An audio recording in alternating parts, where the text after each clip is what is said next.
Kalbatono Presidento, Batono Parlamentis Tamshdომარე, Batono Premier-ministrobis კანდიდატო, პატივცემულო პარლამენტის წევრებო, ქალბატონებო და ბატონებო, ძვირფასო საზოგადოებაო, მოგესალმებით საქართველოს საკონსტიტუციო სასამართლოს სახელით.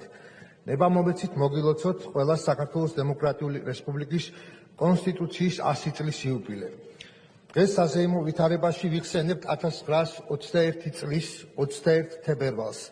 ერთი საუკუნის წინ სწორედ ამ დღეს საქართველოს დემოკრატიული რესპუბლიკის დამფუძნებელი კრების წევრებმა ჩრდილოეთიდან მომდინარე უდიდესი საფრთხის და საომარი მდგომარეობის ვითარებაში მიიღეს დამოუკიდებელი საქართველოს კონსტიტუცია, დოკუმენტი, რომელიც ჩვენი ქვეყნისთვის უდიდესი ისტორიულ-პოლიტიკური და სამართლებრივი მნიშვნელობის მატარებელია. მოგეხსენებათ, რომ 1918 წლის 26 მაისს საქართველოს დამოუკიდებლობის აქტის გამოცხადების შემდგომ შეიქმნა კომისია, რომელსაც დაევალა კონსტიტუციის პროექტის შემუშავება. კონსტიტუციის პროექტზე მუშაობის დაწყება და სამუშაო პროცესის ქრონიკა ნათელყოფს ქართული პოლიტიკური კლასის მოწიფულობას.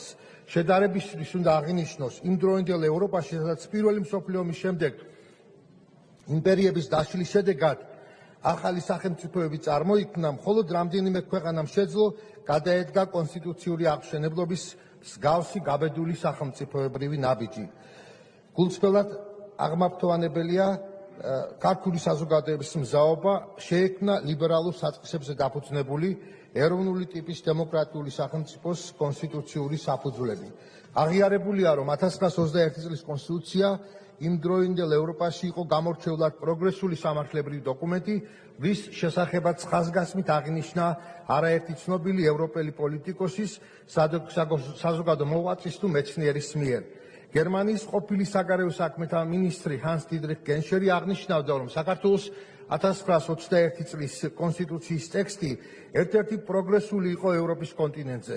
უკვე მაშინ აღიარებდა იგი ისეთ ღირებულებებს, როგორიცაა თავისუფლება, დემოკრატია და სამართლებრივი სახელმწიფო, რომელსაც დღევანდელი ევროპა ეყრდნობა.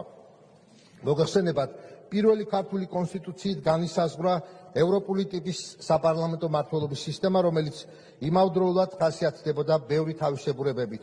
კონსტიტუცია აღიარებდა ადამიანის უფლებებსა და სამართლის უზენაესობის პრინციპს.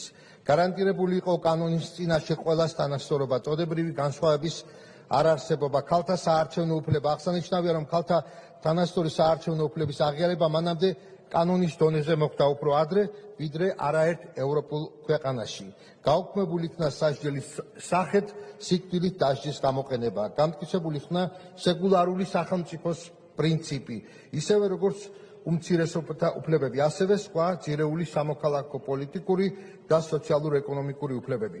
მოგეხსენებათ, რომ საომარი მდგომარეობის გამო საქართველოს პირველი კონსტიტუცია დევნილი ხელისუფლების მიერ 1922 წელს პირველად ბათუმში დაიბეჭდა, ქალაქში, სადაც სიმბოლურია, რომ დღეს საქართველოს საკონსტიტუციო სასამართლო მდებარეობს, რომელიც წარმოადგენს მოქმედი კონსტიტუციის უზენაესობისა და ადამიანის უფლებების დაცვის გარანტს.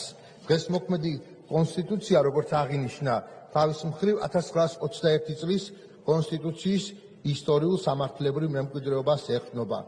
იმდენად წელი არის არამარტო საქართველოს პირველი კონსტიტუციის საიუბილეო წელი, არამედ საქართველოს საკონსტიტუციო სასამართლო აღნიშნავს თავისი არსებობის 25 წლის იუბილეს.